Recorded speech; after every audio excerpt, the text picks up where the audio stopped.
Денес православната црква си спомнува за отсекувањето на главата на светиот Јован Крстител и ја празнува преподобната Теодора Солунска.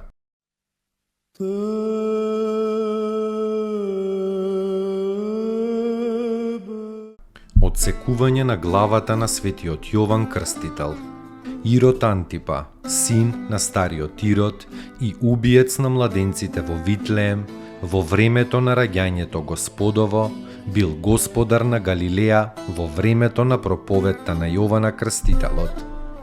Тој Ирод бил женет со ќерка на некој арапски кнез Арета, но Ирод, зол изданок од зол корен, ја избркал својата законска жена и незаконски ја зел за себе за сопатничка Иродијада, жената на својот брат Филип кој бил уште жив.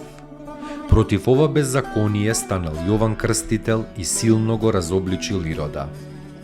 Ирод затоа го фрлил во самица. За време на една веселба во својот двор во Севастија Галилејска пред гостите играла Саломија, ќерката на Иродијада и Филипа. И пијаниот Ирод занесен од таа игра и ветил на танчерката дека ќе ја даде се што ќе побара од него, па тоа да биде и половина од царството.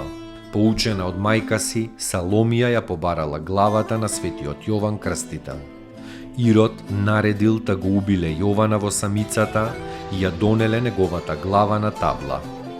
Учениците Јованови ноќе го зеле телото на својот учител и чесно го погребале, а Иродијада го избола со игла јазикот Јованов, а главата ја закопала на некое нечисто место.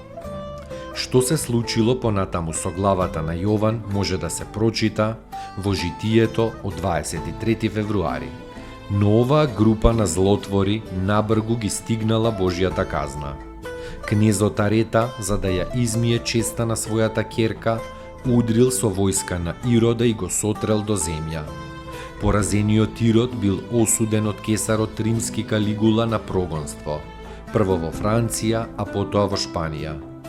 Како прогонети, Ирод и Иродијада живееле во беда и понижување, се додека земјата не се отворила и не ги проголтала. А Саломија загинала со зла смрт на реката Сикорис. Смртта на светиот Јован се случила пред Пасха, а празнувањето на 29 август е востановено поради тоа што на тој ден е оставена црквата што ја подигнале царот Константин и царицата Елена на неговиот гроб во Севастија. Во таа црква се положени и моштите на учениците Јованови, Елисеј и Авди.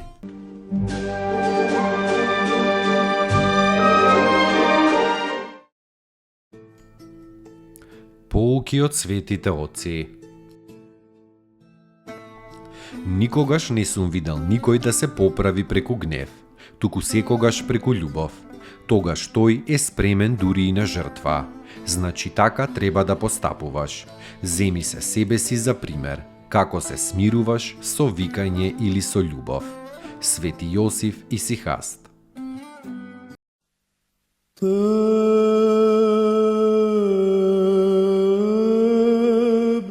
Преподобната Теодора Солунска, како жена на имотен и благочестив човек, живеела на островот Егина.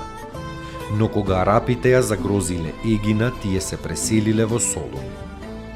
Тука својата ќерка Единка ја дале во манастир, која во монаштвото го добила името Теописта. Наскоро мажот на Теодора се упокоил, па и Теодора се замонашила. Била голема подвижничка. Често слушала ангелско пеење и им зборувала на сестрите. Не слушате ли како прекрасно пеат ангелите во небесното светилиште? се упокоила во својата 75-та година во 879 година. Од нејзиното тело потекло целибно миро со кое многумина се исцелиле.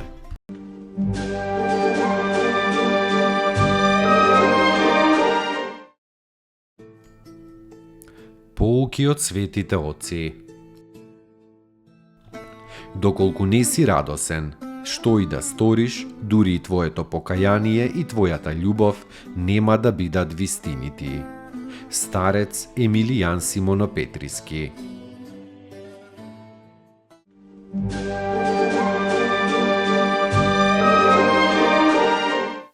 Достойно est Јаково истину, блажити Тја Богородицу, присно блаженују и пренепорочнују и Матер Бога нашего, честнейшую Херувим и славнейшую без сравнения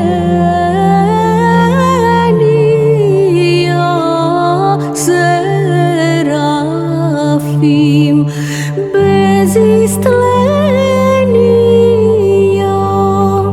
Бога слова рошую, суштую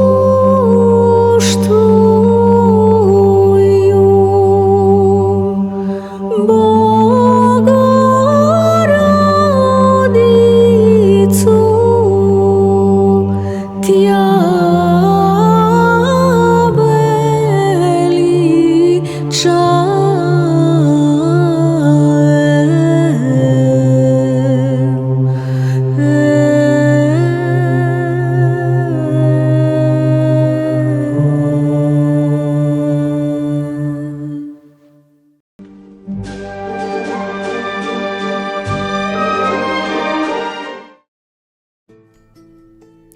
Поуки од светите отци.